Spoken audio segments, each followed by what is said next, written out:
Aberdeen are unchanged from the side which beat Hibs last week. Willie Miller and David Robertson are still unavailable through injury, and Davy Dodds is held in reserve on the bench alongside Brian Grant. And there's tremendous interest in this man, Theo Snelders, named this week for the Dutch international squad. Manager Thies Liebrechts is here to see him play, together with a battery of press and media men from Holland. Graham Souness has given a vote of confidence to the 11 men who failed last week against Motherwell at Fir Park, although there may well be tactical adjustments in the lineup. The ex-Aberdeen player Neil Cooper and Ian McCall are the substitutes. But this game can't have come quickly enough for Richard Gough, who scored Motherwell's winner last week through his own net, but he'll prefer to remember scoring Rangers' winner against Aberdeen at Ibrox in November. Well, the man with the key role in the middle this afternoon is referee Douglas Hope from Erskine, who looks very calm indeed for the start of the match as Aberdeen kick off. So Aberdeen with Paul Wright playing through the middle with Charlie Nicholas, and Alec McLeish, the skipper, this afternoon in the absence of Willie Miller.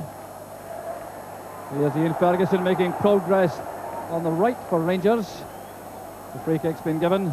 Free kick to Rangers. There's Theo Snelders getting his first touch of the ball in the match. The Rangers now waiting for Richard Gough to go forward. A convincing start to the match could be all important. That's towards Gough. He's beaten by McLeish. A slice clearance by Robert Connor, and Rangers have the first corner kick of the match. There's Ian Robertson filling in for his namesake David Robertson at left back. The young man who's come through the Pittodrie ranks. He was signed as an S form. So Mark Walters preparing to take the corner for Rangers. So an early piece of action for Theo Snelders perhaps. Picture is there, it's headed away by Neil Simpson. There's Ferguson. So the first attempt on goal in the match goes well over the top from Ian Ferguson. So Snelders trying to turn Aberdeen into an attacking force. They headed away by Butcher. There's Monroe and Brown. Irvin sends it forward, and an offside flag up against Charlie Nicholas. Well, Charlie Nicholas will undoubtedly be very anxious to make an impact on these proceedings.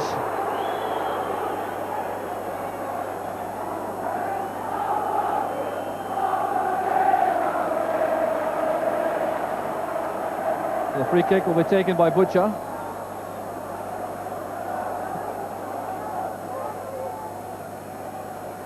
Irvin and Drinkle together. It breaks for Connor. There's Ian Robertson. Good control from Paul Wright. Fine piece of play by the young striker. Here's McKimmie. Mason goes on the right. Here's Bett trying to find Mason. Brown's clearance. Paul Mason again, tangling there with Monroe, and a free kick's been given to Aberdeen. A foul by Monroe. So Brian Irvin coming up from the back for Aberdeen. Jim Bett is waiting for him.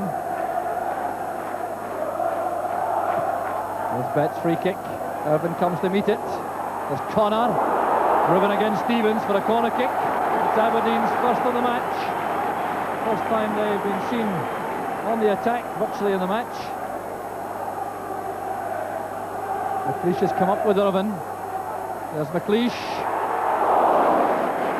He did well to get to that, Alec McLeish. No real problem on Nicky Walker, but a fine bit of determined play from McLeish, the Aberdeen skipper, to head that towards goal.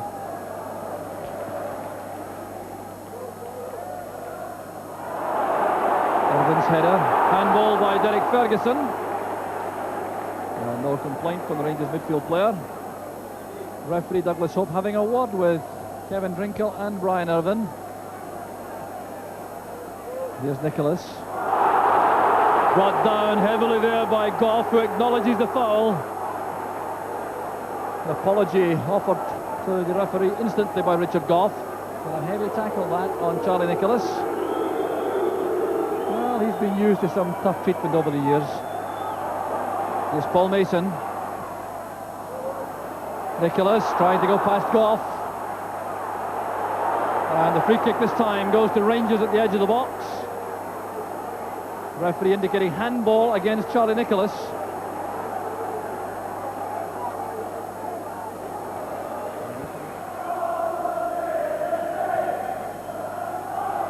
On the far side, Gary Stevens. Ferguson's onside, so is Walters. A chance now for Rangers. Ferguson looks up. Snell does. Ferguson. It comes off Stuart Monroe, and the ball to the net. The goal's been given. Stuart Monroe got the last touch. And it was confusion there in the Aberdeen defence. No question about that. And Rangers take the lead. And the Aberdeen players looking towards the referee, I think, for a handball decision.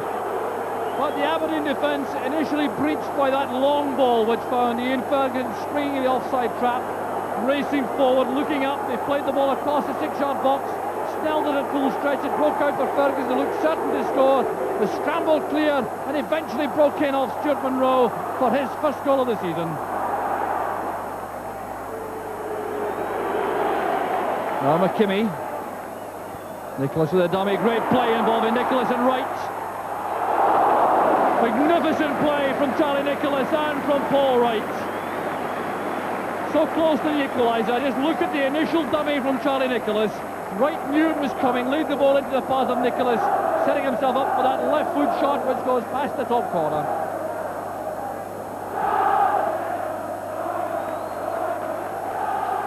This is his header. There's Derek Ferguson. It's not quite what he intended, but it falls kindly for Rangers to Stevens.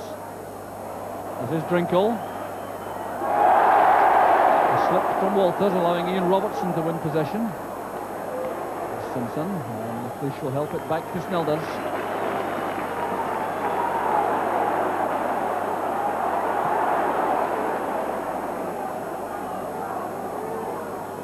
Good control from Paul Mason.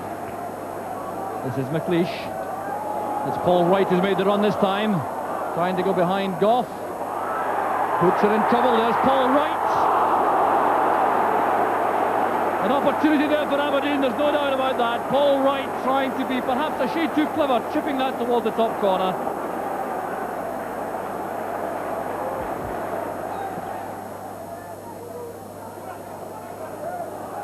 Good challenge by McLeish. Through the middle is Derek Ferguson, that pass to Ian Ferguson, a great chance for the second. Brilliant play from Derek Ferguson. Rangers go two in front, and the centre of the Aberdeen defence is sliced open again. It was a combination of the two Fergusons. Just look at this for an inventive pass from Ian Ferguson. It split the Aberdeen defence wide open. Derek Ferguson going through, and that finish leaving Snelders without a hope. There's Bet and Connor. Bet again. Ian Robertson. Nicholas screening the ball from Drinkle. Back it goes to Simpson. Fine effort from Neil Simpson. Just about Aberdeen's best of the match so far. Was well set up with Charlie Nicholas screening the ball, and it was played into the path of Neil Simpson for that rifling shot which just went wide.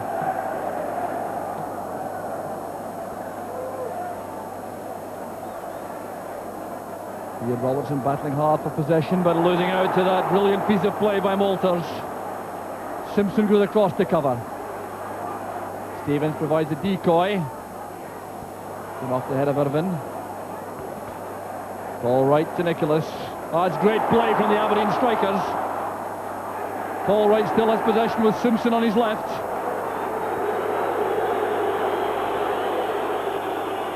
Simpson flooding it in. It's too high for Mason. Mason making a long run from a deep position to get on the end of that cross from Neil Simpson. Well, Aberdeen must be thinking now in terms of getting at least one back before the interval to set them up for a fight back in the second half. Walters wins it from Connor. There's Stevens. And the free kick again given against Drinkle. Bumping back into Irvin as the ball was in the air.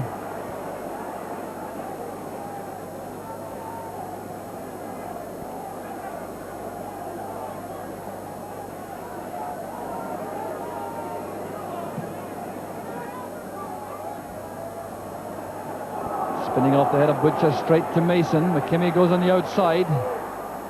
Played across, it comes off Butcher. There's Connor. Now Bet. Shadowed by Derek Ferguson. Here's Ian Robertson. Simpson calls the ball inside. Goff puts pressure on. Good play from Simpson. McLeish making a good angle on the right. This is Mason. It's a great ball across. There's Connor. Now Nicholas.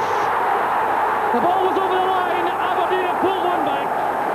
Charlie Nicholas.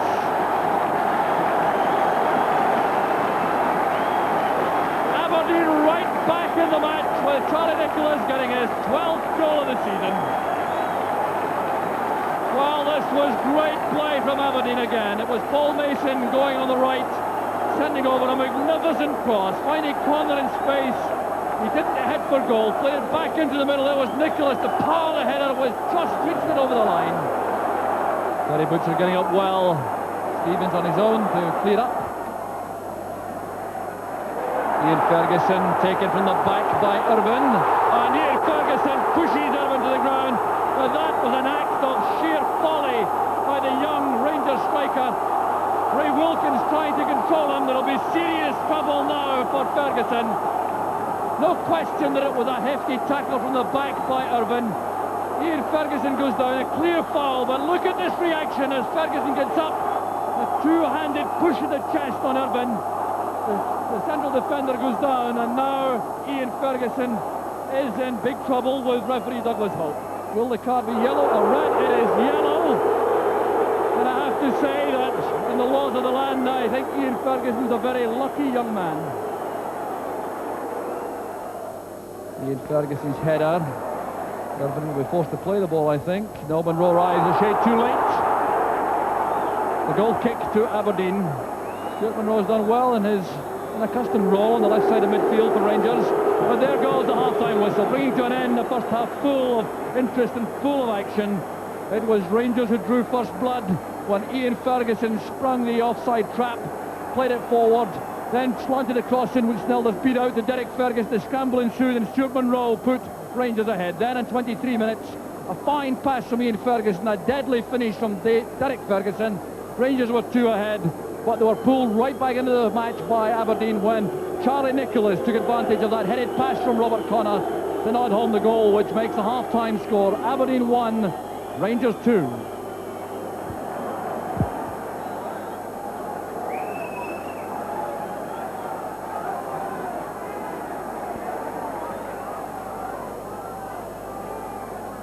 Aberdeen were right back in the match after being out of the play for the early stages when Rangers took control and scored these 2 goals in the opening quarter. But Aberdeen coming back with Charlie Nicholas's goal in the 37th minute and looking more and more impressive as the first half wore on. Good control again from Bet. A long high ball which should be an easy one for Butcher. Goff clears it. There's Irvin. Breaks now to Kevin Drinkle for Rangers. Ian Ferguson is available on the right.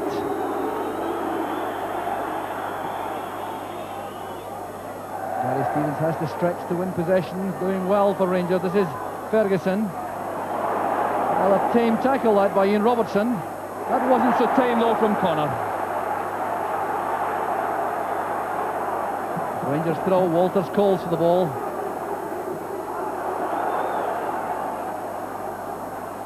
Irvin not being tempted to do anything rash with a diving tackle, but there's Walters making for the byline. Chance for Ferguson. Well, Derek Ferguson will see that as a great chance right in front of goal after that excellent piece of work by Walters. That's picked up by Drinkle. There's Walters, a great chance for Rangers, and what a magnificent save that was from Snelders. Totally commanding in the box. Look how quickly he sprinted out to get to Walters to block that cross. There's Walters. Inside it goes to Ian Ferguson. Stevens has stayed forward in the attack. Here's McKimmie, under pressure instantly from Monroe. And Sneldon is forced to beat that behind for the corner kick. Stuart Monroe, a terrier there inside the box, challenging Stuart McKimmie. And yet another fine piece of goalkeeping by Theo Snelders. Up goes McKimmie, it's back with Derek Ferguson, Walters. And a brilliant save from Snelders. Well, I'm quite sure that was deliberate from Walters. Look how he took the pass and fired in that swerving shot instantly. And it was Snelders at full stretch. So more potential work for the keeper as Mark Walters sets up another in-swinger. Again, Butcher at the near post, this time with Brown. Derek Ferguson sends it back to Walters. The angled cross, up goes Brown. And some relief now for the hard-pressed Aberdeen defence.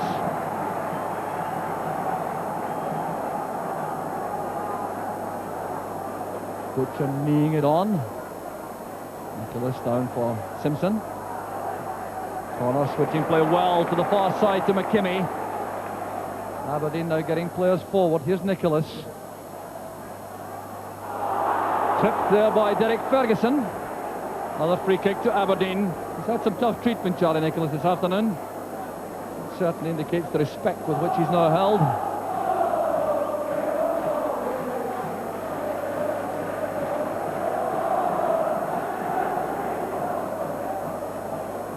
Played in by Mason. Irvin comes to meet it.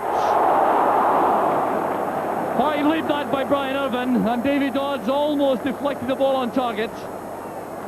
Flung in high there by Paul Mason. You see the run being made by Irvin, leaping above the Rangers defence, nodding it powerfully across the face of the goal. Up goes Walters with Irvin. And a foot up again by Drinkle on McLeish. Free kick to Aberdeen. So we're now going into time added on for stoppages. Maybe some time wasting the referee will take account of also.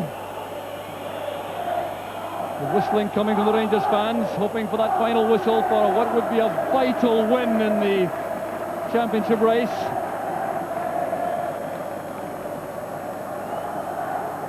There's Gary Stevens with the throw, and there goes the final whistle. Rangers are the winners by 2-1. The goals all coming in the first half, and Adair struggled throughout the second half with Aberdeen battling to get back in terms, but without the capacity to break down the Rangers defence. So Rangers just about value for the very narrow victory, a victory which keeps them at the top of the Premier League. It's Aberdeen 1, Rangers 2. Graham, you opened up with Ian Ferguson joining Kevin Drinkle up front, but you had Stuart Monroe wide on the left side of midfield. What was the thinking behind that? Well, Stuart is more mobile than John Brown. John Brown feels more comfortable playing at full-back, so it was an obvious one. I think Stuart is worth a special mention.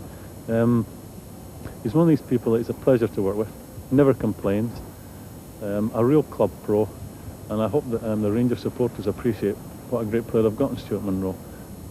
Attitude second to none, and today we've thrown him into the deep end, asking him to play a completely new position, and for me he was as good as we had today. How did you see his goal? Well, him and Fergie were arguing in the dressing room after the game who got the goal, and Stuart is pleading with Fergie to say it's his goal because he doesn't get many. So maybe you can prove who actually got the last touch to the ball. Well, we think it was Stuart Monroe, but it might have been. Fergie will argue, but no, they don't really care as long as somebody gets them. But I'm pleased if Stuart got the last. You had one incident which might have caused you some concern today's match, I think, with Ian Ferguson. Fergie is a young boy, he's impetuous at times. He knows he was wrong. It was one of those incidents where it was a game with a big atmosphere today, a lot at stake today. He got caught up in it a wee bit, but he'll learn from that.